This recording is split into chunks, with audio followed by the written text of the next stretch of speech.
Bom dia a todos, prazer enorme estar aqui no Mato Grosso, né? Na verdade, é Federal do Rio de Janeiro, né? Minha universidade, mas eu amo muito estar aqui no Mato Grosso, tanto que a minha esposa é do Mato Grosso. Agradecer enormemente o convite, né? Ao doutor Marcelos, a Alexandre Golemo, né? Do Sindibio, aqui do Mato Grosso, Rodrigo Prosdóximo, o Rômulo também da Biopar, o Silvio Rangel, também um amigo de mais de 20 anos, né? Sempre bom revê-lo, da Fiente. E, enfim, vamos então falar um pouquinho sobre biodiesel, né? Eu fico muito honrado também em falar depois do Fernando, né? Que acabou de falar, uma excelente palestra. E tem até muitas similaridades, né? Desde as similaridades concernentes à sustentabilidade, que é algo muito forte, né? Do biodiesel, como questões da própria tecnologia, né, que o Fernando acabou de apresentar aqui, que é um desenvolvimento nacional, a inovação, a indústria nacional. E o biodiesel, hoje nós temos cerca de 59 usinas operando no Brasil, e a maioria delas, não sei se vocês sabem disso, são de tecnologia nacional, são plantas de empresas de tecnologia nacional.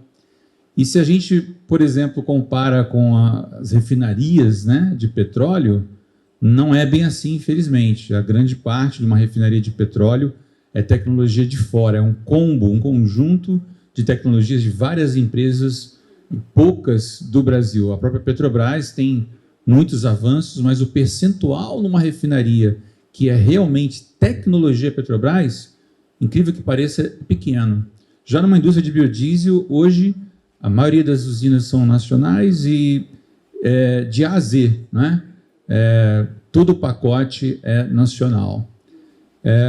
Bom, vamos adiante então, né? Hoje a gente vai abordar um tema interessante, que nós já temos uma certa maturidade, uma adolescência do biodiesel, pelo menos, né? Nós temos desde 2008 a mistura obrigatória, então já passamos a adolescência, né? E naturalmente, na adolescência, nem tudo são flores, e a gente tem alguns antagonistas, nem sempre republicanos, né? Na sua metodologia. Às vezes a gente tem alguns fakes, né? A gente vive hoje num mundo de narrativas, uma guerra de narrativas. Então, o principal objetivo hoje é a gente falar o que é fato, o que é fake, né? Nesse setor tão importante para o Mato Grosso, inclusive, né? Se você somar o estado do Mato Grosso e o estado do Rio Grande do Sul, os dois disparados maiores produtores de biodiesel do Brasil, a gente tem mais de 70% da produção nacional. Então, nesses dois estados que, cabeça a cabeça, disputam ano a ano quem produz mais, né? E o potencial é enorme disso. Vamos em frente, então. Deixa eu tentar ir para frente aqui. Esse. Ok, obrigado. Bom, então, mais um slide em consonância com a apresentação anterior do Fernando, né, na parte de biogás, a questão da sustentabilidade, né? Aquilo que era uma opção. Eu lembro que no início o biodiesel muita gente chamava de biocombustível alternativo, né? Hoje é uma necessidade, né? Hoje o mundo inteiro tem abraçado o setor de biocombustíveis, no conceito de transição energética, né, dos combustíveis fósseis. Então, ESG, né, por excelência. Então, aquilo que era meramente uma opção, hoje é uma necessidade. É uma exigência da sociedade moderna, das sociedades modernas, né? Então, a gente tem aspectos de descarbonização. Hoje no Brasil, não sei se todos estão cientes, nós temos um programa chamado RenovaBio, é um programa oficial de descarbonização no país, né? É um programa dedicado aos biocombustíveis, então quem está envolvido, por exemplo, com o setor de etanol, e é muito familiar também a questão do RenovaBio, e o biodiesel também. A gente vai falar daqui a pouco, inclusive, até alguns números sobre isso, mas tecnicamente falando, o RenovaBio é um programa que tem uma lógica, tem uma calculadora chamada RenovaCalc, que realiza a chamada análise de ciclo de vida, o Life Cycle Assessment, né?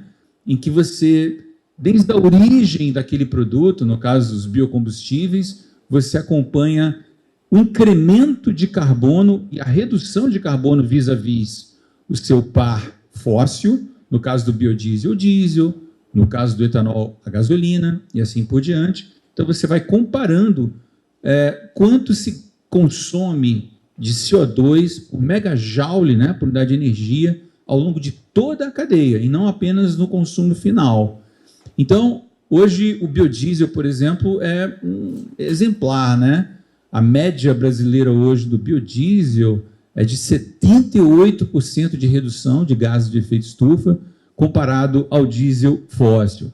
E, enfim, tem questões também de agregação de valor, né? Para citar assim, tem muitos slides, eu vou ter que correr um pouquinho para ficar dentro do tempo, né? Mas existem externalidades desse setor de biodiesel que são extraordinárias, né? E que, às vezes, passam desapercebidas e que é importante, principalmente nesse ambiente de fake news, de guerras de narrativas, a gente mencionar, né? Então, na apresentação, de novo, do Fernando, ele mencionou que, na verdade, ele tem um complexo, né? Igual a gente tem um complexo soja, a gente não tem só um produto, você tem vários produtos, né? E como uma externalidade do programa de biodiesel, que tem a soja como principal matéria-prima no Brasil, a gente tem uma produção de farelo extra, né? Porque para você produzir o biodiesel, obviamente você precisa do óleo, para o óleo você precisa esmagar, e, como vocês sabem, para cada litro de óleo que você gera, e esse litro de óleo é transformado em um litro de biodiesel, até um pouco mais, né?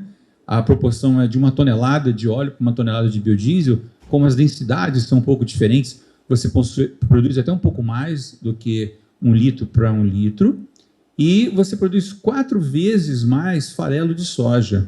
Então, inerente ao processo de biodiesel, você acaba produzindo mais farelo, e isso tem um impacto no preço final do farelo de soja, que, obviamente, como todos aqui sabem, né, afeta diretamente a proteína animal, o custo da proteína animal, seja o frango, o suíno, enfim. Então, há todo um conjunto, né, de virtudes desse programa que é importante a gente mencionar. E a gente vai dar alguns números ali na frente. Isso aqui é só um preâmbulo, né? Aqui, por exemplo, né, exatamente dando os números do RenovaBio. O programa RenovaBio, ele é coordenado por um grupo que envolve o Ministério de Minas e Energia e a ANP, Agência Nacional de Petróleo, Gás Natural e Biocombustível. Eu convido vocês, né, a acessarem o site da ANP, anp.gov.br. Você pode acessar, inclusive, pelo site gov.br, né, que é mais amplo hoje em dia. E lá existe uma coisa muito interessante, que é o painel dinâmico do RenovaBio. Então, ele diariamente ele é alimentado, é alterado. Eu tirei, por exemplo, esse print de 2 dias atrás, né, de segunda-feira dessa semana, e ali nós temos, por exemplo, a média da chamada nota de eficiência energética ambiental. O que significa? Quanto melhor a nota, melhor o produto, no caso o biocombustível, né? E hoje o biodiesel tem a nota 66,17.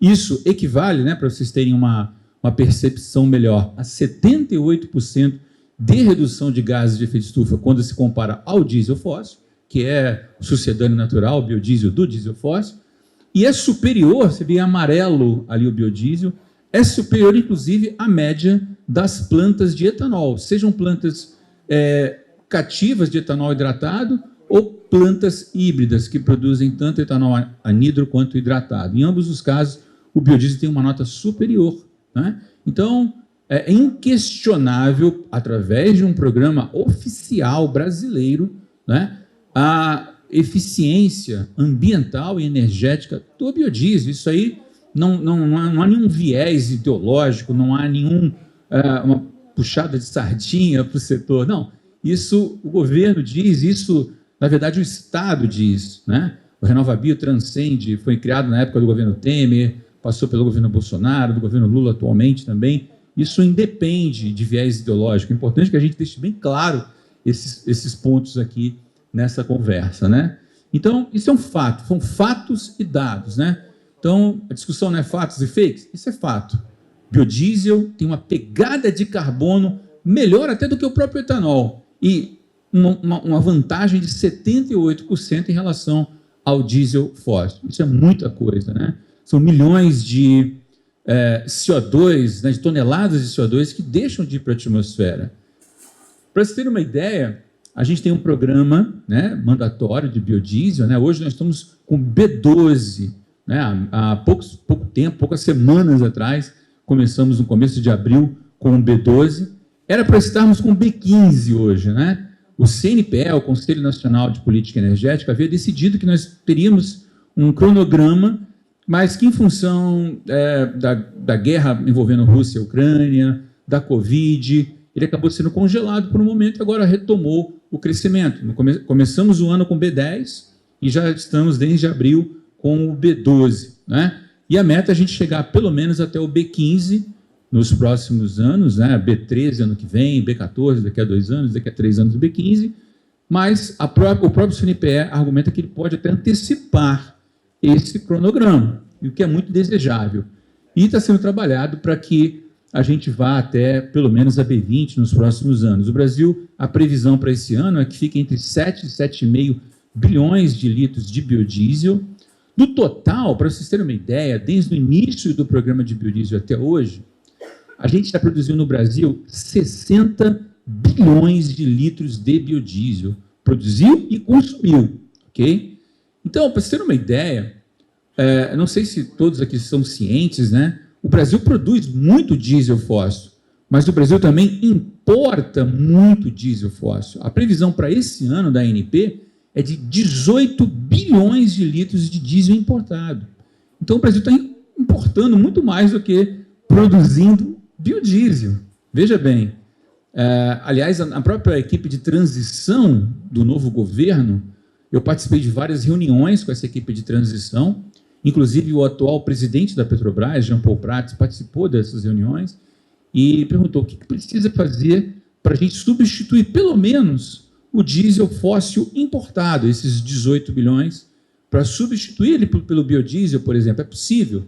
Sim, é possível. Então a gente começou a fazer algumas simulações, alguns cálculos, mas se a gente pegar tudo que nós produzimos até hoje de biodiesel, esses 60 bilhões, desde o início do programa, vamos fazer uma conta rápida, né? A preços de hoje. Hoje está em torno de R$5 na bomba, né? Um pouco mais até, vamos dizer, R$5 o preço do diesel. Ou seja, significa que até hoje, esse programa já significou uma economia de 5 vezes 60, né, bilhões, 300 bilhões de reais que deixaram de ir para importação, né, para empresas que trabalham com a importação. Então, a gente está falando de um dinheiro que não é pequeno, né?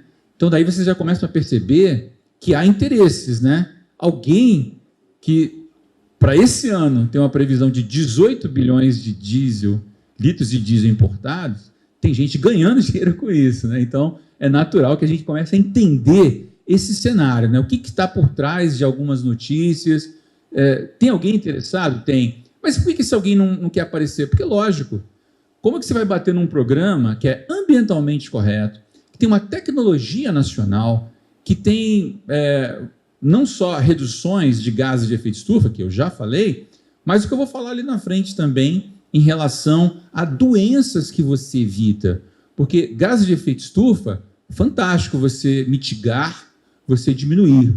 Porém, existem outros poluentes presentes na combustão, em todos os tipos de veículo, que tem a ver com saúde pública, mais grave do que até o gás de efeito estufa.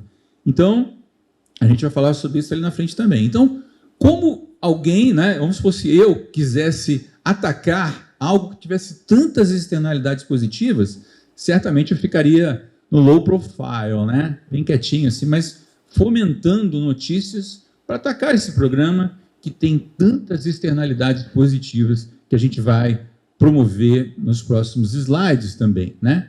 Então, hoje, como eu comentei, a produção brasileira para esse ano e o consumo está em torno de 7 a 7,5 bilhões de litros, né? Mas a capacidade é de 13.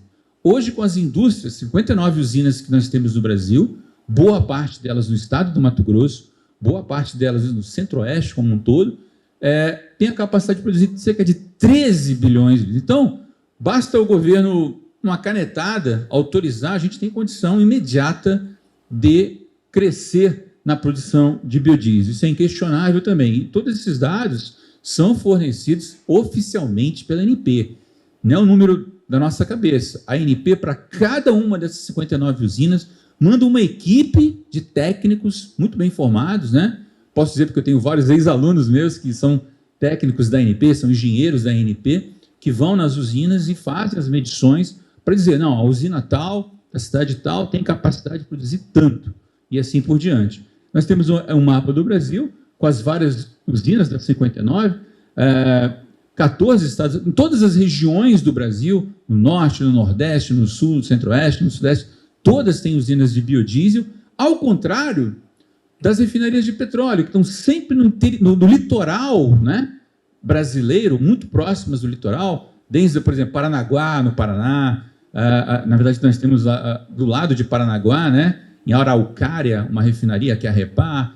Nós temos, por exemplo, no estado de São Paulo, em Cubatão, do lado da minha cidade de Santos, né, então eu conheço bem, meu pai trabalhava ali do lado, também muito próximo do litoral. No Rio de Janeiro, onde eu moro atualmente, na refinaria do Duque de Caxias, e assim por diante. A Relan, né, que hoje não é mais da Petrobras, é do grupo Badala, enfim. Então, as refinarias de petróleo no litoral e o biodiesel espalhado, pulverizado. Nós temos hoje muito mais usinas de biodiesel do que refinarias de petróleo. Então, uma descentralização, uma promoção de desenvolvimento regional, né, em todas as regiões do Brasil. Cá para nós, principalmente o estado do Mato Grosso, né, e o Rio Grande do Sul também. Então, inúmeras externalidades. Então, a condição total de a gente aumentar essa produção e esse consumo. Aqui, os dados, veja, são muitos dados, mas você também bem rápido. O objetivo aqui é o seguinte, em verdinho, no gráfico, é a proporção do biodiesel.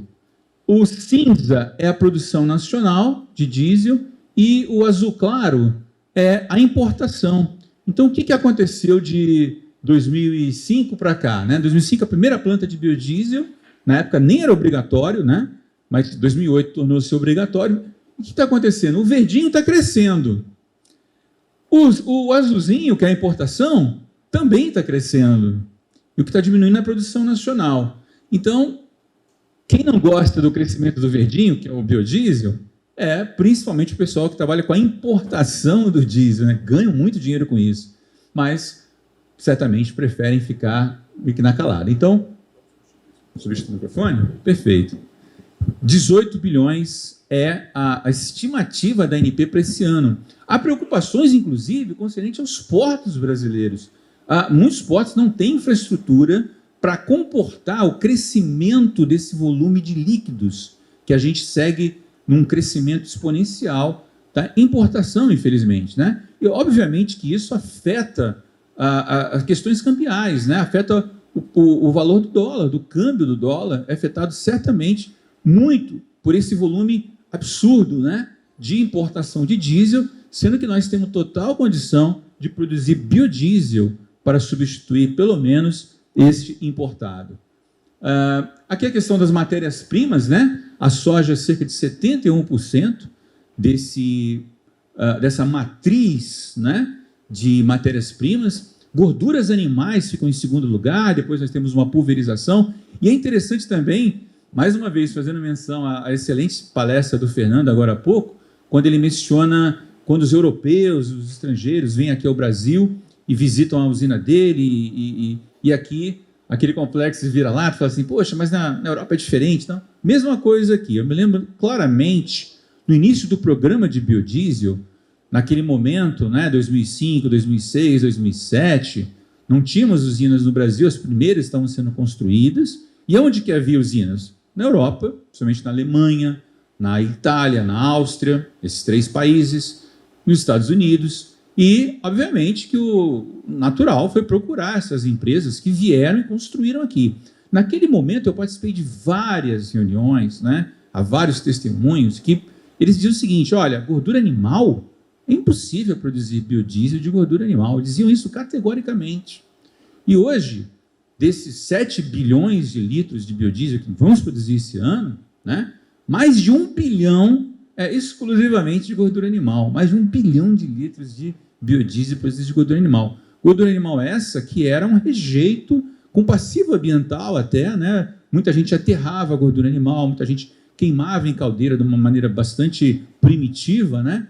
E hoje em dia vira biodiesel, virou um fator de uma economia, né, interessante para os frigoríficos, inclusive, para todo o setor de coleta, né? Óleo de fritura também tem um fator importante, tem mais de 150 milhões de litros de óleo de fritura usado, são coletados das casas dos brasileiros e transformados em biodiesel.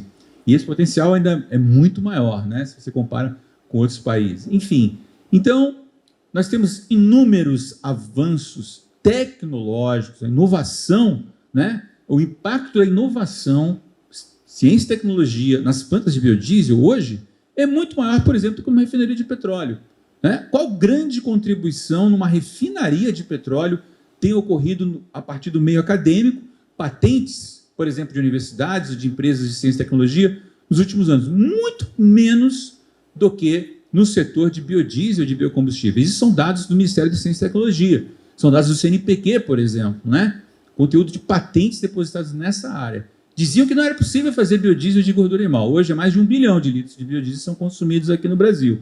E mais do que isso, a gordura animal hoje virou até um produto de exportação, né? Porque como tem uma pegada de carbono ainda menor do que as oleaginosas, então tem muita gente comprando na Europa, nos Estados Unidos, para fazer biocombustível também das nossas gorduras animais. Lógico, na Europa, por exemplo, eles não têm esse resíduo, né? Que é considerado um resíduo, as gorduras animais. Então, nunca pensaram em desenvolver uma tecnologia. Então, no Brasil, obviamente, nós temos vocações próprias e, graças a Deus, a Ciência e Tecnologia Nacional respondeu prontamente e adaptou plantas para esse tipo de situação. Pegando aqui a soja como principal matéria-prima naquela matriz, né? A gente fala hoje de 150 milhões de toneladas de soja, e cada dia isso muda, 152, 155, tomando como 150 milhões de toneladas, né? A gente sabe que ainda uma maior parte disso é exportado sob a forma de grãos, cerca de 95 milhões é a projeção. Tem um esmagamento em torno de 55 milhões desses 150, quer dizer, 1/3 mais ou menos esmagado. Você tem a produção, como eu disse, de farelo e de óleo. Esse óleo, mais ou menos, um pouco menos da metade apenas, vira o óleo do supermercado, né? Das diversas marcas, né, que a gente compra no supermercado. E hoje uma boa parte, até um pouco mais da metade, vai para o biodiesel. E, como eu disse, você proporcionalmente produz bem mais farelo, 4 vezes mais farelo do que a produção de óleo, a produção de biodiesel. Você também a cadeia de glicerina, né, que hoje também o produto também tem um valor agregado importante. Então, na verdade, a gente amplificou toda essa cadeia do complexo soja, né, trazendo externalidades econômicas muito interessantes. Tem um dado muito interessante que acabou de sair nos Estados Unidos. Nos Estados Unidos, hoje, vários estados utilizam 20% de biodiesel. Então, estão na frente. A gente está com 12% ainda, né, patinando. Eles estão com 20%. Um parênteses, a Indonésia está com 35% de biodiesel em todo o diesel. O B20, que é o nosso sonho, né, hoje dos brasileiros, né, nós que militamos no biodiesel, eles já há mais de 5 anos utilizavam o B20, hoje estão com B35. Então, mais uma vez, né, aquilo que o Fernando colocou, né, é uma pena que a gente não tenha o apoio, né, sendo uma tecnologia, uma vocação gigante para o Brasil, para o interior do país, principalmente, e a gente precisava realmente de ter mais apoio, né, dos nossos governantes, dos nossos líderes, para que isso, nos Estados Unidos, por exemplo, eu acompanho bem, tenho muitos amigos das universidades americanas, qualquer coisa que tenha algum viés nacionalista, o DOE, o Departamento de Energia dos Estados Unidos, né, que é o MME de lá, automaticamente promove, dá isenções e motiva. Aqui é uma dificuldade, a gente agora ainda tem essa questão das fake news contra a gente, né? Então a gente precisa ter um pouco mais de um olhar diferente. Esse dado é muito importante. Um dos estados que usa mais biodiesel proporcionalmente, usa o B20, é obrigatório, é o estado de Minnesota, né? Um estado importante na produção de soja, como vocês sabem. E lá eles fizeram um estudo econômico, o impacto econômico da indústria de biodiesel no estado de Minnesota. Então, o Departamento de Agricultura, a Secretaria de Agricultura, equivalente, né, de lá desse estado, calculou a redução em $48 a tonelada do farelo de soja, graças exclusivamente ao quê? Ao biodiesel, né?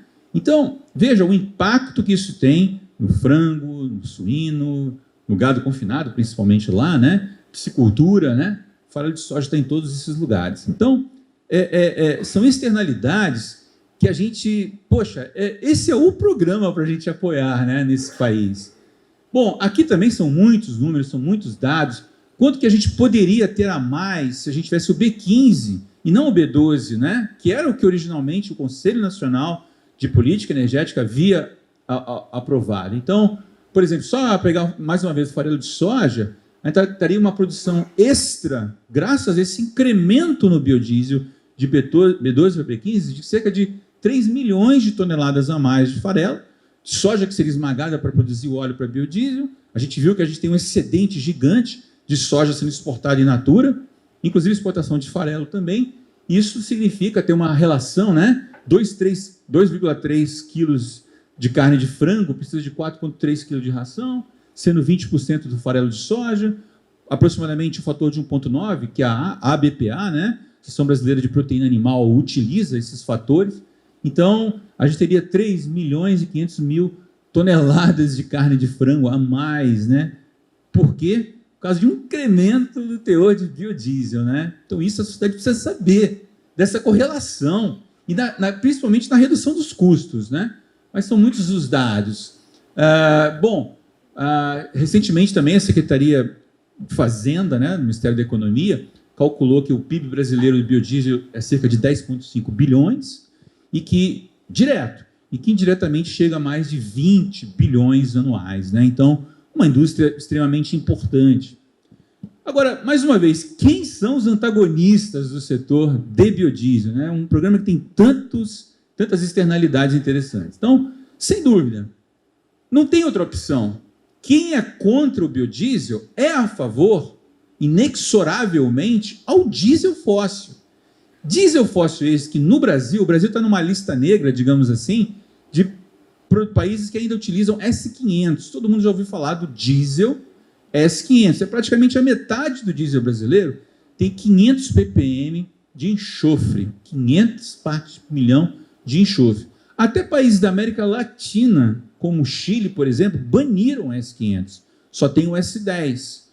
Todo o hemisfério norte, vocês veem, os Estados Unidos, a Europa, até mesmo a China baniu o S500, utiliza somente o S10.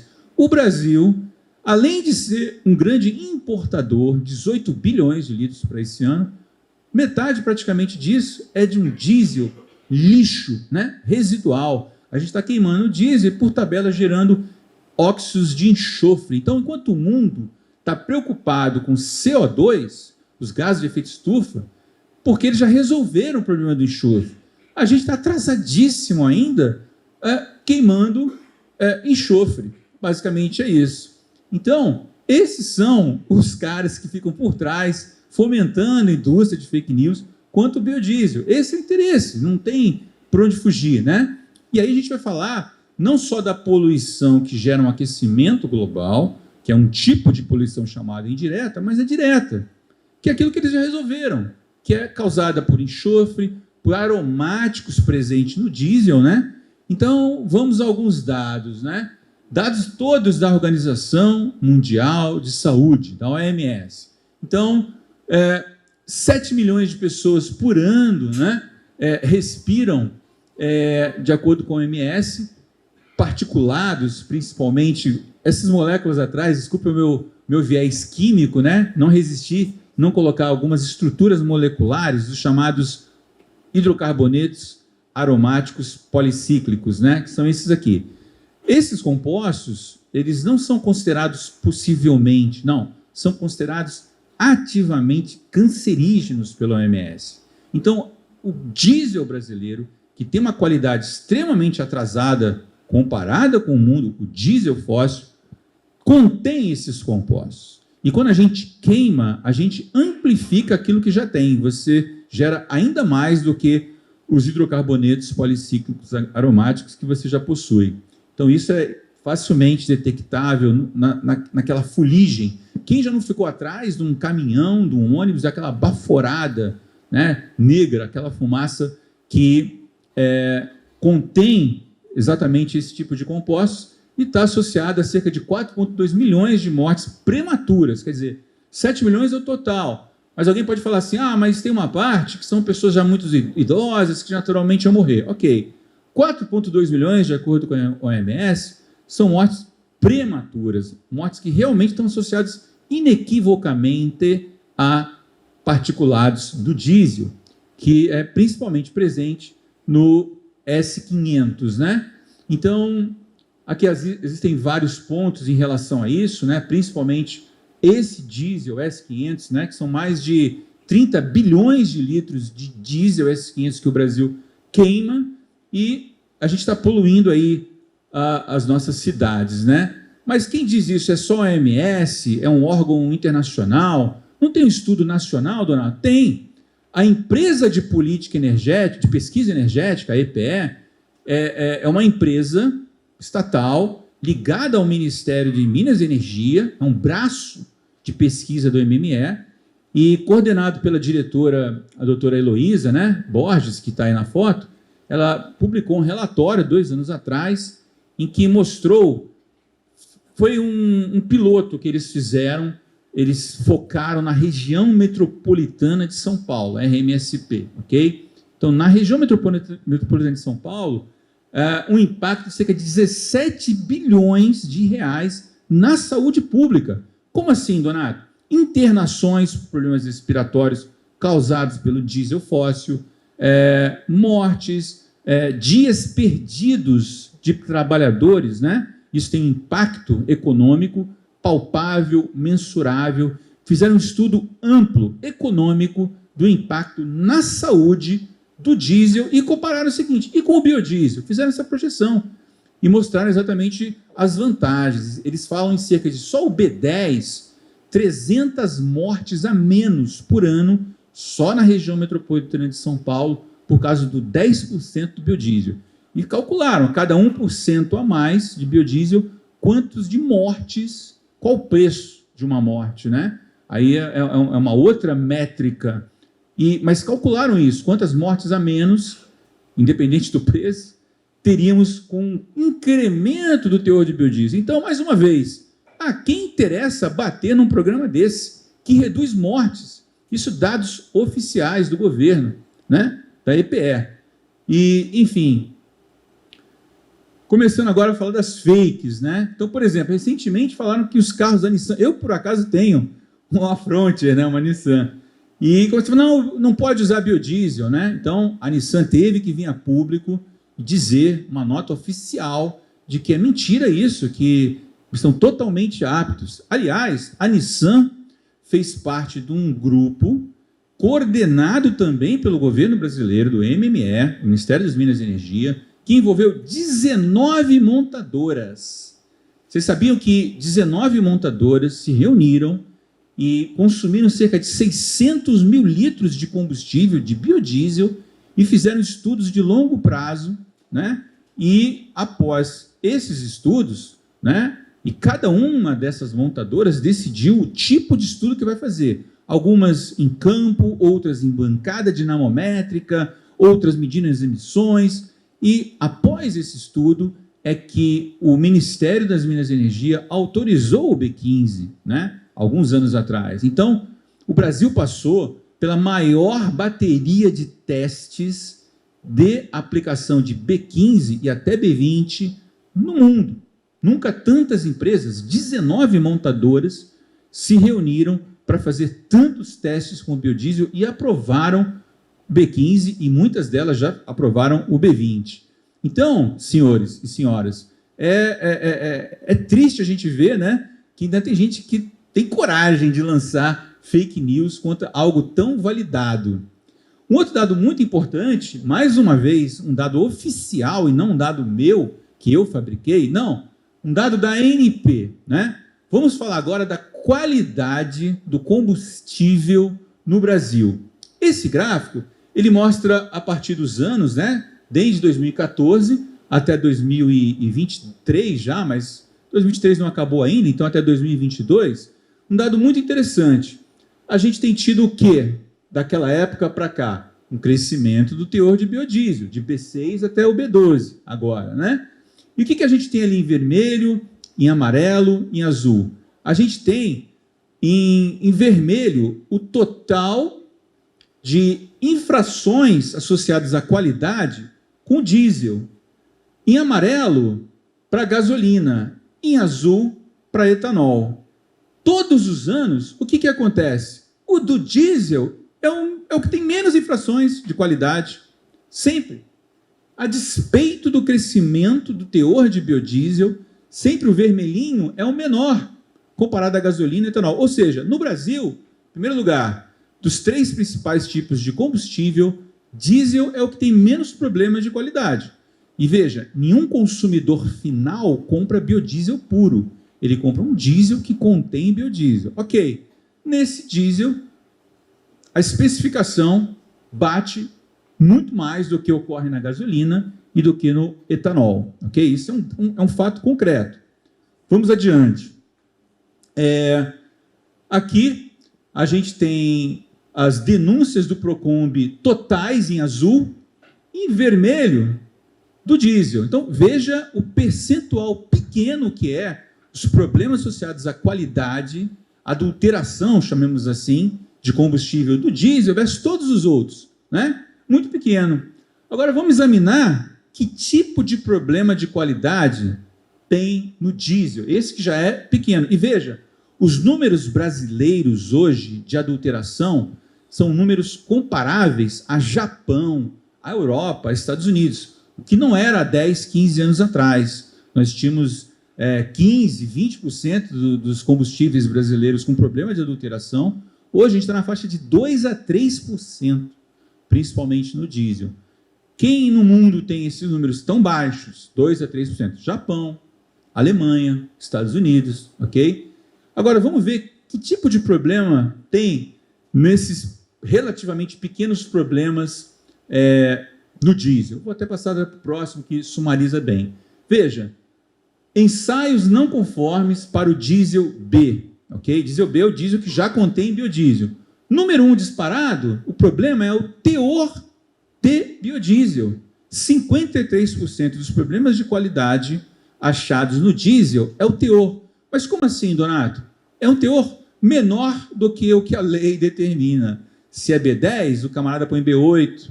Então, uma infração. Então, veja que o que está causando problema, né, no diesel não é o excesso de biodiesel, é a falta de biodiesel, o principal fator de não especificação, de fora de especificação no diesel. Mais até metade é isso. O segundo, ponto de fulgor. O que é ponto de fulgor? Tem a ver com a volatilidade do diesel. Para você ter uma ideia, o ponto de fulgor do diesel brasileiro é em torno de 40 graus Celsius, na média. Sabe quanto que é do biodiesel? Pela especificação, acima de 100. Então, nunca que o biodiesel causaria uma piora no ponto de fulgor. Exatamente o contrário, ele até melhora, né? Então, os 2 principais fatores de não especificação no diesel, lembrando que o diesel é o que tem menos problema comparado aos demais, ok? Não são associados ao biodiesel, mas sim à falta de biodiesel. Olha que coisa, né? E ainda argumentam que há problema de qualidade. Categoricamente, os técnicos da ANP, né, dizem em todos os eventos exatamente isso, que não se pode dizer que no Brasil temos problemas de qualidade no biodiesel, por todas essas razões que a gente mencionou. E tem mais, Donato? Tem. Hoje, para você especificar o biodiesel, se tem uma usina de biodiesel, eu quero vender biodiesel, é só assim chegar lá, carregar? Não.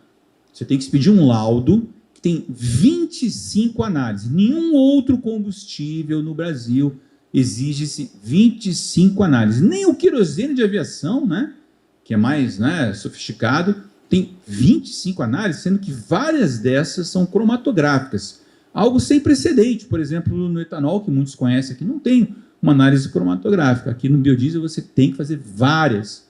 O que mais, Donato? Por exemplo, se você quer vender álcool, se quer vender gasolina, quer vender diesel, você monta um laboratório e contrata um laboratório, ou monta o seu próprio laboratório para expedir esse laudo, que a ANP exige um laudo de análise. E no biodiesel não é assim? É muito mais do que isso.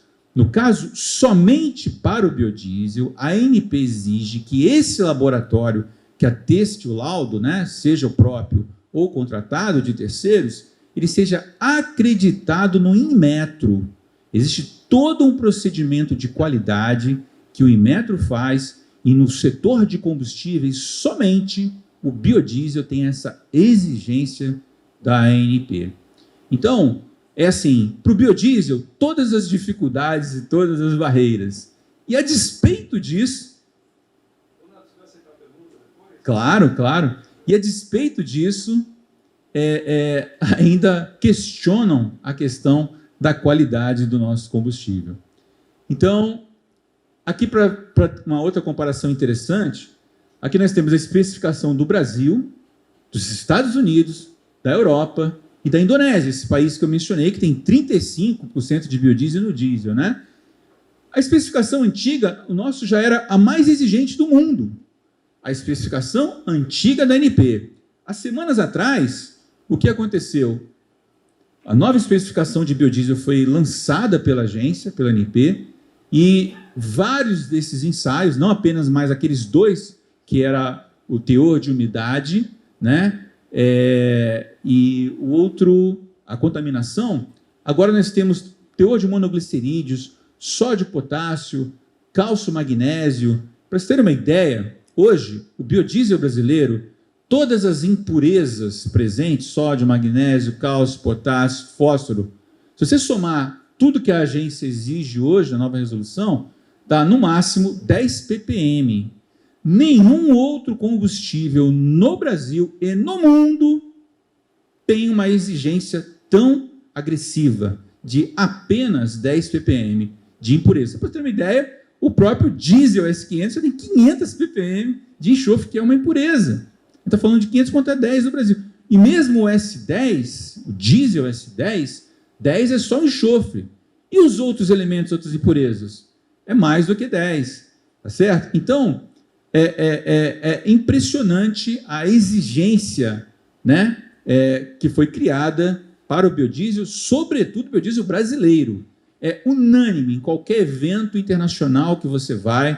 Fala do Brasil, o pessoal fala, do Brasil, a especificação de vocês, hein? Caramba, é punk, hein? E realmente, são fatos e dados, isso são dados oficiais. E para que se cumpra isso, mas o cumprimento disso é mais ou menos... Não, os laboratórios têm que ser acreditados no Inmetro. Não sei se vocês têm ideia de a dificuldade que é você acreditar um laboratório no Inmetro em todos os ensaios, não é? A acreditação não é para o laboratório, é para os ensaios, A, B, C, D, 25 ensaios. Isso que exige-se. E só para o biodiesel que há essa exigência, né? Estou quase terminando. Eu queria mostrar um dado interessante. A ANP, ela fez recentemente um estudo interessante. O objetivo era ver o seguinte. Até B15, a Anfávia já autorizou, enfim. Mas se a gente aumentasse o teor de biodiesel para B30, como a Indonésia, né? Primeiro, antes do B35, ela foi para o B30. Qual seria o impacto? Por sugestões nossas, a gente falou assim, mas quando você fizer essa comparação do B15 e do B30, a ANP, compare também o impacto do S10 e do S500, dos dois tipos de diesel, né? E aí foi feito isso. Nos itens contaminação total, exatamente um parâmetro muito importante para quem tem problema dos filtros, né, dos veículos, e resíduo de carbono. Olha os resultados da ANP. Aqui fica bem claro. Primeiro eles pegaram uma mescla de biodiesel com diesel, com 15 e com 30, vê lá, B30 e B15, exclusivamente um biodiesel feito de soja, né? Só para a gente comparar. E aí o que aconteceu com a contaminação total? Repara que você passa, por exemplo, nas duas linhas de baixo, de B15 para B30, a contaminação total 4 para 3. Qual é o grande impacto nessa tabela aí, Donato? é as duas linhas primeiras, S500, as duas linhas de baixo, S10. A contaminação total, ela está sendo governada não pelo teor de biodiesel, mas pelo tipo de diesel, dados da ANP, ok? Mais um dado. Aqui agora eles fizeram assim, não, vamos fazer também uma mistura de biodiesel contendo 30% de sebo bovino e 70% de soja, e vamos fazer também análise de resíduo de carbono. Mais uma vez, o que acontece? Você muda apenas o tipo de diesel, de S10, as duas primeiras linhas, e S500, as duas de baixo, mais que o dobro, né, de resíduo, simplesmente porque você mudou o quê? O teor de biodiesel, o tipo de biodiesel? Não, só porque você mudou o tipo de diesel, ok? Ninguém compra como consumidor final biodiesel. Compra um diesel que tem 90%, 88% de diesel e 10%, 12% de biodiesel, e ainda tem gente que lança fake news de que o problema está no biodiesel, né? E não acompanha resultados já divulgados pela própria Agência Nacional de Petróleo, Gás Natural e Biocombustíveis. Veja, a própria Volvo, quando a gente fala, por exemplo, no problema de entupimento de filtros, de resíduos, né, que vão se acumulando nas bombas, né? A própria Volvo, que aliás possui veículos que aptos para usar B100, 100% de biodiesel até, ela coloca nos manuais que, veja, com temperaturas baixas, o combustível diesel pode precipitar parafina. Donato, qual o teor de parafina em qualquer tipo de biodiesel? 0,0. E no diesel fóssil, já S500, S10, você pode ter 10, 20% de parafinas. Então, há problemas, né, reconhecidos em toda a indústria automobilística, associados ao diesel também, relacionados a entupimentos. Por que argumentar que é o biodiesel que está criando aquilo ali? De onde tiraram isso? Veja, aqui são notícias de 2007, o programa do biodiesel passou a ser obrigatório em 2008. E aqui a gente vê várias notícias de caminhoneiros reclamando de entupimento, de borras, as mesmas coisas que usam hoje para culpar o biodiesel, e nessa época não tinha biodiesel, era zero biodiesel, e já havia os mesmos problemas de congelamento, de solidificação, problemas de bombas, enfim, várias declarações, até dando receitas, não, pega o seu diesel, coloca um pouco de querosene, que aí vai melhorar, enfim, tudo isso em 2007, antes do uso obrigatório do biodiesel. Então, é uma covardia, é a palavra que eu encontro, para você ter uma utilização, e no olhômetro o cara fala, não, o problema disso é o biodiesel, só pode ser, porque foi quando começou a colocar o biodiesel aí que deu problema. Todos os dados científicos mostram exatamente o contrário. Você passa de S10 para S500, aí pronto, os problemas certamente irão surgir. Problemas em bicos injetores, enfim, uma série de notícias anteriores ao advento do biodiesel associados a entupimentos, borras, acúmulo de parafina nos bicos injetores, associados exclusivamente ao diesel. E, de fato, quimicamente, você pega o ponto de congelamento dessas parafinas, que é basicamente no diesel que é hexadecano ou octadecano, é acima da temperatura ambiente, até em muitos casos, principalmente no sul do Brasil, no inverno, né? Mais 18, mais 28 vira sólido. Quem já teve experiência de surf, né, sabe que a gente passa parafina na prancha, né? E é um sólido, é uma barra, né? Então, está muito claro. E todo diesel, sem exceção, diesel fóssil, contém parafinas, teor de parafinas no biodiesel é zero. E a despeito disso, ficam acusando o biodiesel. Bom, então, a especificação do biodiesel brasileiro definitivamente é mais severa do que da União Europeia e dos Estados Unidos, e até mesmo na Indonésia, que usam teores muito mais altos de biodiesel, né? E o número de ensaios é 25 ensaios, mas isso é controlado até a entrega do biodiesel na distribuidora. E depois? Então, com isso que eu vou fechar, né? Veja, aqui nós temos basicamente um diagrama logístico de como é que funciona o processo. A usina produz biodiesel. A usina de biodiesel produz biodiesel. E uma refinaria produz diesel fóssil, ou você tem um importador que traz de navio, normalmente, esse diesel fóssil. Nós temos isso lá no lado esquerdo, né? Então, uma distribuidora é que faz esse blend, ok? Que hoje é o B12, ok? Qual dos dois é certificado pelo Inmetro? Os dois? O produto final? Não. Somente o biodiesel é certificado, acreditado pelo Inmetro. Os outros dois não, nem o que vem da refinaria, nem a mistura final, ok? E para onde ele vai? Basicamente para 3 tipos de destinatários finais, né? Que são basicamente as TRRs, os postos revendedores, né? O posto aí da esquina, né? E os grandes consumidores, que também têm os seus tanques, compram diretamente. A Vale, por exemplo, né? Compra muito, mais de 1 bilhão de litros de diesel por ano.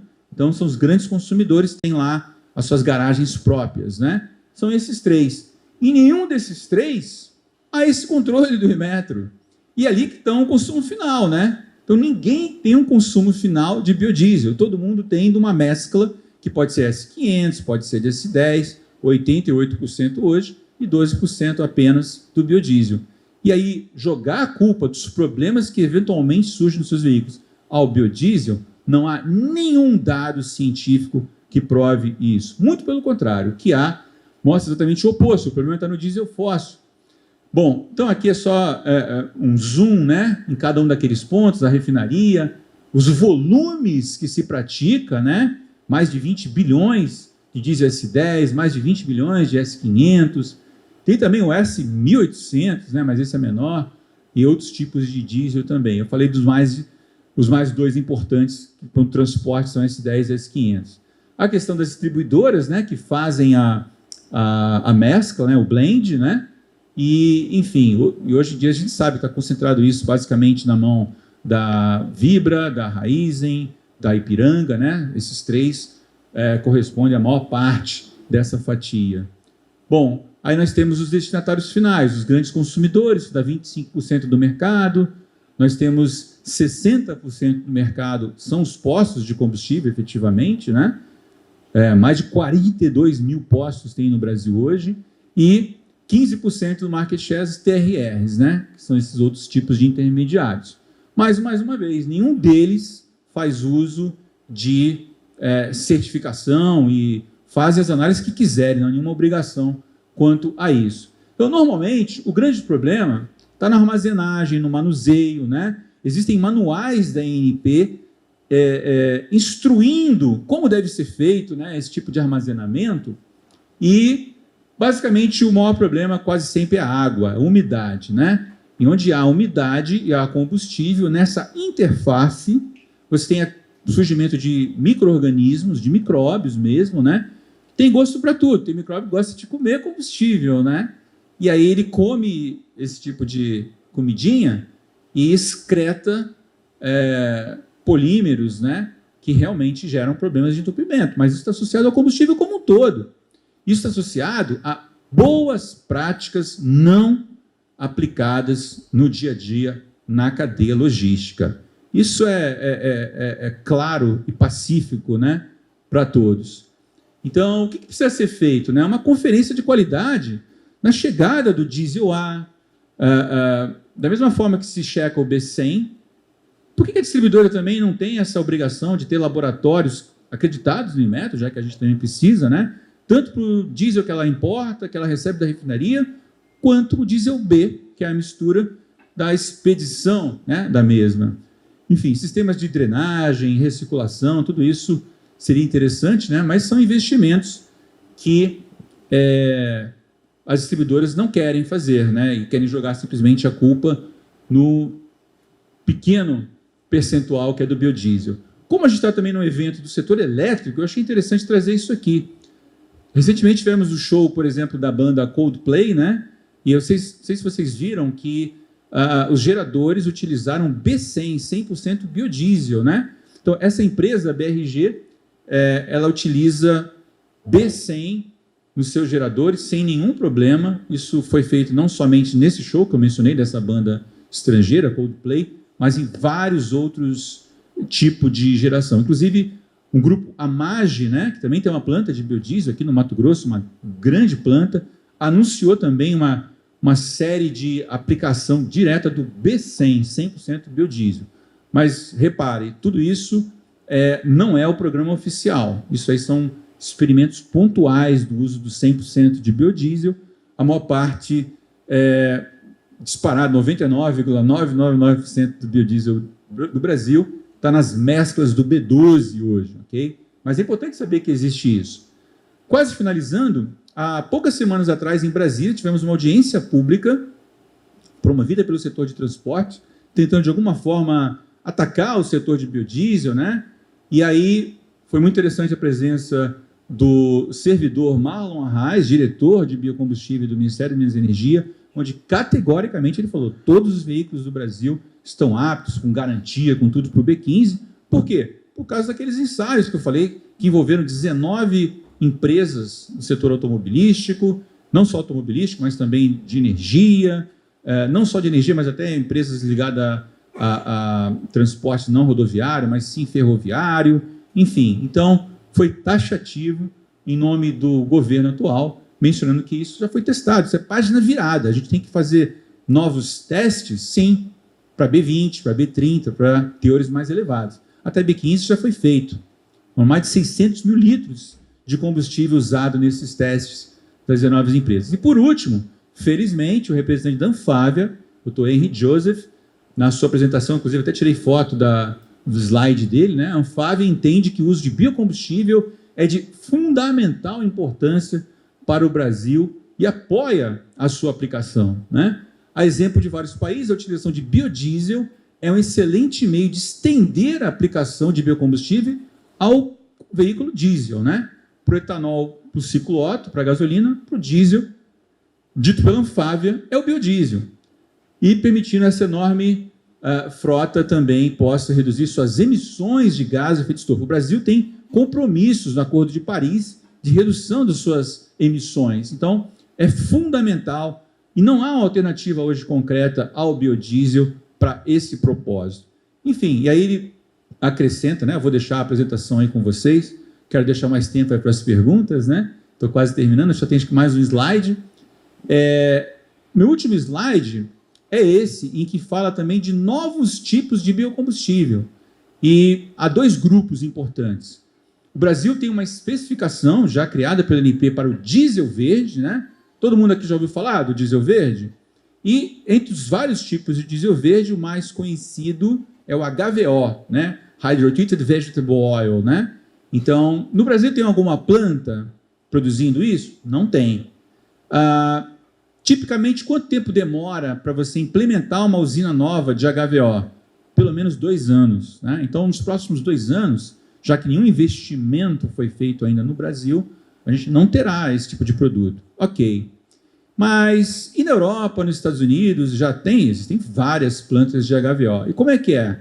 Como é que é? Eu já estive visitando, inclusive, no mês passado, eu estive até com colegas aqui do setor de biodiesel, né? Somos com o Wagner, da Biopar, né? O Dr. Jaime, também da Biopar, empresas importantes aqui do setor de biodiesel, que tem plantas no Mato Grosso, no Pará, no Piauí, e nós fomos juntos visitar plantas na Europa de HVO, de diesel verde, de SAF, que é o Sustainable Aviation Fuel, né? O bioquerosene de aviação, e tipicamente lá o preço desses combustíveis é 50% superior ao preço do biodiesel, né? Então a pergunta é, o setor que hoje, não, vocês não tem mais que fazer biodiesel, tem que fazer agora diesel verde, vão estar dispostos a pagar 50% a mais, sendo que o biodiesel tem todas essas vantagens? Então a gente pergunta sobre isso. E por último, existe também um outro tipo que é o coprocessamento, né? Chamado HBio da Petrobras, ou RX da Petrobras. Veja, a gente está falando do seguinte: na hora de você produzir o diesel a partir do petróleo, você pode, na sua carga, no sistema final, que é o chamado hidrotratamento, introduzir, por exemplo, o óleo de soja. E eles estão fazendo isso na Repar, 4%, 5% de óleo de soja, na carga que sai do refino de petróleo e vai para o acabamento final do diesel. E esse processo, como é tanto uma fonte 95% fóssil como 5% renovável, é chamado de coprocessamento, ok? E esse coprocessamento, como um todo, gera um produto que tem uma menor pegada de carbono, sem dúvida. Mas é um biocombustível? De maneira nenhuma, porque 95% dele é fóssil. A gente até brinca, né? Como você pedir, né, um vinho, um restaurante, e o camarada vem com 95% de suco de uva, mas tem 5% lá de vinho. Isso é vinho? Não é vinho, né? Então, é mais ou menos assim. Mas a gente tem que reconhecer, não, é um produto que tem uma pegada de carbono menor, só que muito pequena, né, essa vantagem. O problema é que, mais uma vez, a questão das fake news. Inadvertidamente, vários meios têm colocado isso como um biocombustível, como algo, né, que vai melhorar a qualidade. Não vai, a gente está falando de uma redução em 5% contra os 78% de redução dos gases de efeito estufa que oficialmente, dados da ANP, o biodiesel no Brasil gera, né? Então, isso na Europa já gerou processos, né? Uma empresa de petróleo italiana chamada Eni, E-N-I, vocês podem dar um Google sobre isso, ela foi processada, ela também tinha um coprocessamento e ganhou processos, né, na justiça pelo chamado greenwashing, né, uma lavagem, né, da imagem, vendendo uma imagem daquilo que não era. Eles desistiram, pagaram multas e desistiram de fazer o coprocessamento. E hoje eles só têm plantas ou de biodiesel ou de diesel verde como alternativas ao diesel fóssil. Então, hoje, concretamente, a alternativa ao diesel fóssil no Brasil é o biodiesel, ok? Então, aquele que critica o biodiesel é porque ele quer mais diesel fóssil. Tipicamente, aquele camarada está interessado na importação, né, do diesel fóssil. Então, basicamente é isso, né? Obrigado aí pela atenção de vocês. Não sei se eu passei muito da hora. Sempre um prazer estar aqui no Mato Grosso. Mais uma vez agradecer meus amigos aí da Ubrabi, o Rômulo, o Rodriguinho, Alexandre também, sempre extremamente gentil, Cicerone, todos aqui da casa. Muito obrigado.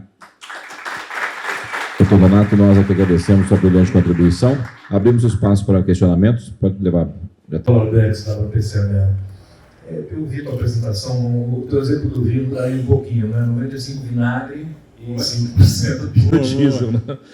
Mas eu vejo assim, nenhum país do mundo tem uma facilidade tão grande quanto o Brasil de virar realmente renovável.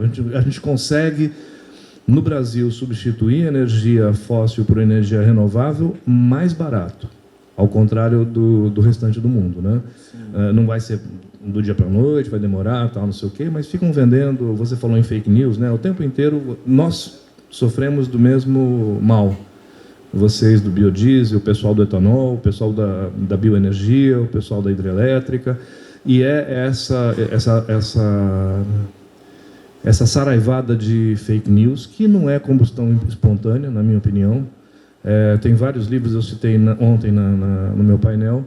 Tem o livro Uma Demão de Verde, tem o livro Máfia Verde, tem o livro Quem Manipula os Povos Indígenas, CIMI, Conselho Indigenista Missionário, CIMI, o Filho da Mentira. Então, tem denúncias, tem escritores, estudiosos e cientistas que já publicaram claramente que isso acontece.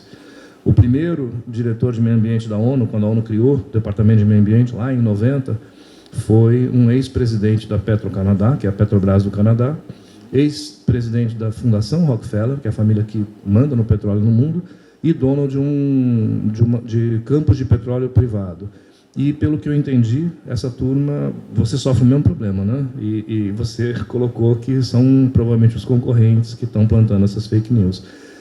A gente já tentou de tudo lá na Abra PCH, a gente tentou dialogar, a gente já tentou conversar, a gente tentou chamar esse pessoal para, olha, concorrência tem que ser de um jeito correto e tal, mas não vai. Agora, a EPA, né, que é a Environmental Protection Agency dos Estados Unidos, tem um diretor que é ex-diretor da Exxon, que é uma das maiores petroleiras privadas do mundo. Será que não está na hora da gente se juntar e colocar essa coisa, né? Escuta, não tem cabimento a gente ter processos de aprovação para o biodiesel, para a pequena hidrelétrica e tal, ultra mega rigoroso e extremamente lenientes para combustíveis fósseis. O processo deveria ser muito mais leve para biodiesel, hidrelétrica, biomassa, eólica, solar, que são energias renováveis, e muito mais pesado, restritivo e com um volume de compensações proporcional aos danos para combustíveis fósseis. Mais que isso, né? Tem um estudo do INESC que levantou nos últimos 3, 4 anos, ele tem vários, eu lembro de cabeça os últimos 3. Nós estamos dando de renúncia fiscal para os combustíveis fósseis 123 bilhões de reais por ano. Por ano. Isso aí é 150% o que o Brasil está economizando por ano com a reforma da Previdência.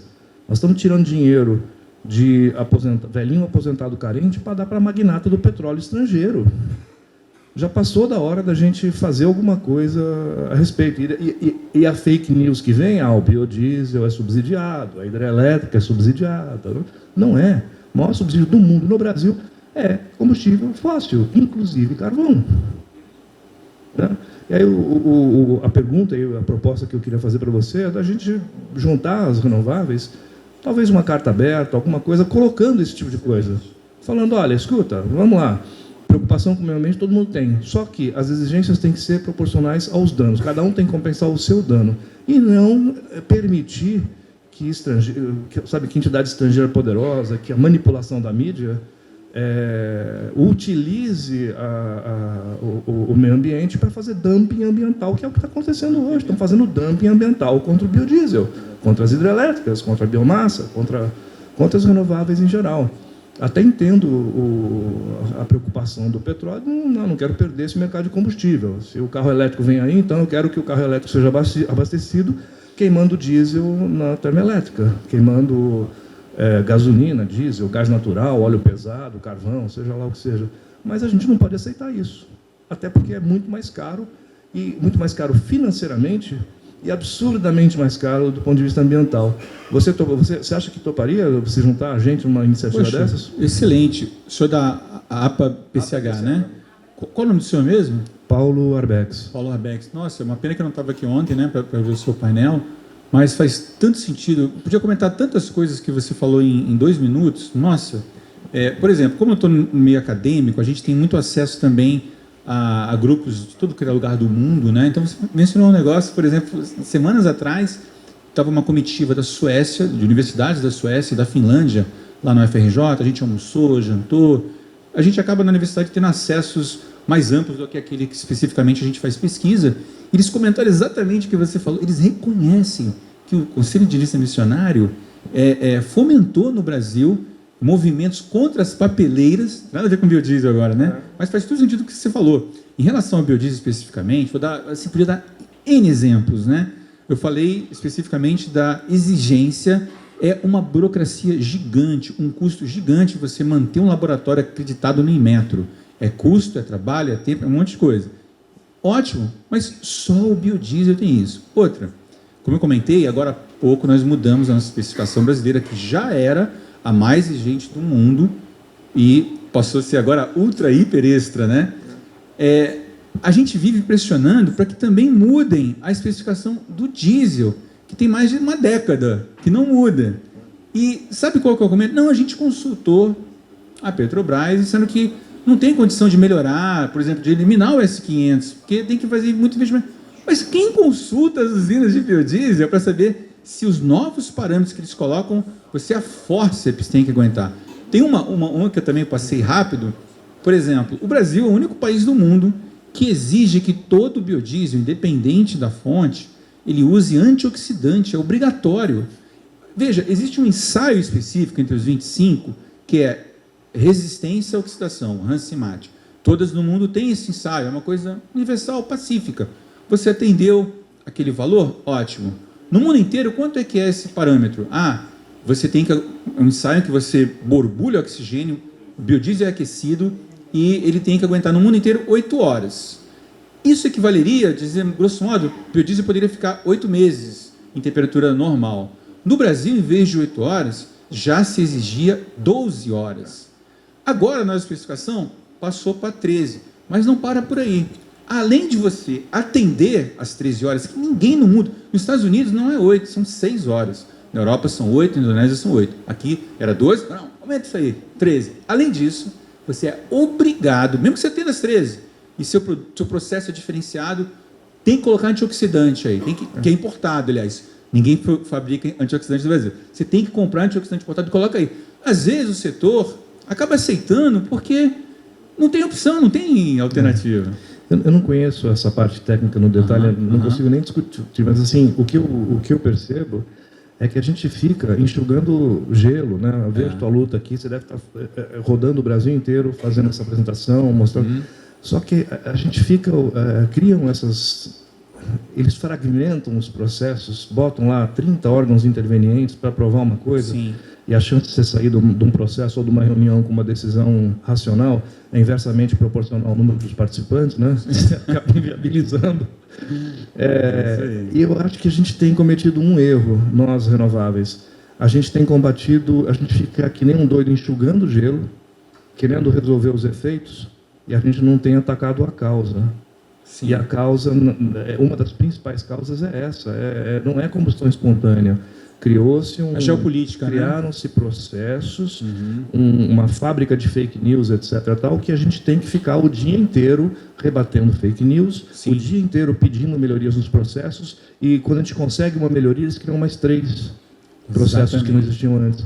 Então eu acho que precisaria atuar na causa, mostrar para a sociedade brasileira o quanto que a sociedade está aprendendo do ponto de vista financeiro, do ponto de vista ambiental, do ponto de vista social, do ponto de vista de emprego, tal, com isso, e que isso precisa ser combatido urgentemente para a gente poder, que esse país aqui virar de vez, passar de vez para o primeiro mundo, sair desse status de ser o eterno gigante adormecido, o eterno país em desenvolvimento, né? Poxa, se você topar se juntar a gente, nós queremos fazer alguma coisa assim. Eu até gostaria de mencionar, né, o Rodrigo Prosdóximo, o Rômulo, os dois são também membros da União Brasileira de Produtores de Biodiesel, né, para a gente iniciar hoje mesmo esse diálogo e levar a Brasília isso quanto antes. Eu também trabalho com óleos vegetais isolantes para o setor elétrico e a gente enfrenta muito também essa questão. Eu trato sempre como uma confusão criada pelos produtores de óleos minerais de origem fóssil. Você trata aqui como fake news, muito bem tratado. E a gente está mexendo no status quo do setor elétrico, né? É um produto dominante há 120 anos, o óleo mineral. A gente está entrando com óleo vegetal. E uma dessas confusões, ou fake news, é que a gente está usando alimento para produzir um produto de origem ou de aplicação industrial. Então, eles criticam isso, que a gente está usando um alimento para aplicação industrial. Nós estamos, eventualmente, criando ou deixando de alimentar a população, não permitindo que a população tenha acesso a alimento. O biodiesel também enfrenta esse tipo de fake news? Bom, primeiro queria até mencionar também, parabenizar a Cargill, por exemplo. A Cargill recentemente passou também a utilizar o biodiesel em navios de suas frotas na Europa, né?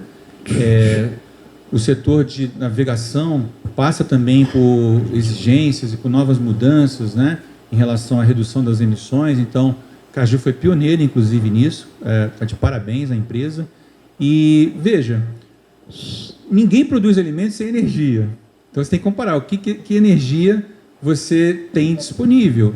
E, segundo, no caso específico do setor soja, é muito claro, há um pacote que, de fato, é alimento, mas ninguém usa os 80% do farelo para fazer biocombustível. A gente usa os outros 20%, que até, como eu mostrei, né, o estudo de Minnesota, você até acaba reduzindo o produto principal, que é o farelo, que é a proteína, enfim. Então, a gente tem também esse tipo de fake news. Mesmo no setor agora, por exemplo, eu mencionei que plantas de bioquerosene, né, o chamado SAF, Sustainable Aviation Fuel, também há uma agenda, né, para a implementação disso, e os caras veem como é um negócio, né, um business global, né, a aviação é global, é inerente à aviação, é diferente do setor de transporte rodoviário, né, a aviação é praticamente, na sua maioria, né, global. Eles vêm com esses vícios, né, de não pode usar isso, não pode usar aquilo, e criam barreiras técnicas. Quer dizer, o pior de tudo, né, também até, mais uma vez, até deve acontecer isso com você também, Roberto, é que às vezes o pessoal faz até de narrativas pseudocientíficas, usa uma pseudociência como instrumento de retórica para defender interesses geopolíticos que não, muito longe da verdade. Infelizmente isso acontece também. Primeiramente, 2 questões, um parabéns e uma gratidão. Parabéns primeiro para o Cindy Energia, de estar trazendo uma pessoa tão qualificada aqui e com toda certeza prestigiando e enobrecendo mais ainda esse evento. No nome do presidente Thiago, então eu levo esses parabéns da Fiente enquanto vice-presidente. Segunda questão é a gratidão por... A gente é do setor de biodiesel, mas cada apresentação sua é uma aula até mesmo para nós. Então, a gente sai daqui maior do que a gente entrou. É irreparável todos os pontos que você colocou dentro da apresentação e o que a gente sofre. E, Paulo, eu saio triste e não alegre em saber que tem mais um colega sofrendo as mesmas dores que a gente sofre. Tá? Sendo bem rápido agora, então, em relação à pergunta, só para trazer para o pessoal também, e até mesmo para nós, em relação ao HVO, a competitividade dele em relação ao biodiesel, se pudesse colocar isso, eu agradeço, e de toda forma passar para o presidente Rômulo do Sindibio também aqui, talvez colocar à disposição o que precisa ser colocado. Bom dia. Primeiro agradecer ao professor Donato, o nosso grande mestre no biodiesel, e deixar portas abertas do Sindibio a qualquer pergunta, qualquer dúvida que tenha referente ao biodiesel. Nós estamos aí para sanar todas as dúvidas, e sim, vamos encaminhar algum documento, alguma parceria lá em Brasília para a gente tentar minimizar essas fake news que nós estamos sofrendo nos últimos meses aí. Obrigado. Vamos à raiz, né? Vamos tentar conversar isso num nível diferenciado, né? Excelente provocação. Vamos fazer isso com certeza. Vamos trocar depois os cartões, né? Ótimo. Sobre o HVO, veja, o processo, fazendo um paralelo, né, é bem simples, pessoal. Biodiesel, você precisa de óleo e precisa de metanol. É mais ou menos 90% óleo, mais ou menos 10% metanol. Você sai com biodiesel e 10% de glicerina. É uma troca. Entra metanol, sai glicerina. Metanol, você leva de caminhão para lá e para cá, né? Lógico que vai ter o custo logístico, mas é transportável. O Brasil importa esse metanol e ele chega até no Mato Grosso através de caminhões. O HVO você precisa, né? O nome diz, né? Hydrotreated Vegetable Oil. Hydrotreated significa hydrogen, né? Você precisa de hidrogênio. Hidrogênio você não transporta de navio para lá e para cá. Hidrogênio hoje, por mais que se fale de hidrogênio verde, existem quase 40 plantas em operação no mundo de HVO. Eu visitei várias delas. Todos utilizam hidrogênio derivado do gás natural, né? E então você tem essas plantas onde há disponibilidade de gás natural. Então, isso já dificulta muitas das coisas, né? Essa interiorização que o biodiesel promove não é o mesmo caso para o HVO. Você tem que ir ao contrário, você tem que levar o óleo para onde tem o gás, porque o gás natural é transformado em hidrogênio. E para transportar o hidrogênio é uma loucura, né? Não é impossível você levar hidrogênio, por exemplo, de São Paulo para Cuiabá. É possível, mas é muito caro, muito caro. Então você tem que produzir localmente a partir do gás, principalmente, e levar o óleo para esse lugar. Então isso é a primeira dificuldade. E os custos de uma planta de HVO, o CAPEX, o investimento, é tipicamente 5 vezes vis-à-vis a mesma capacidade do biodiesel. E então você tem um CAPEX maior, 5 vezes maior, e tem um OPEX em função do hidrogênio, que é em função do gás natural, que no Brasil o gás natural sempre foi algo muito caro comparado ao que é nos Estados Unidos, na Europa, né? Mais barato que é o nosso caso. Então, são custos e custos, né? Muito difícil a gente viabilizar. Tanto que até aqueles que pretendem implementar no Brasil fábricas disso, querem um mandato próprio, porque se for para competir com o mandato do biodiesel, não há como, né?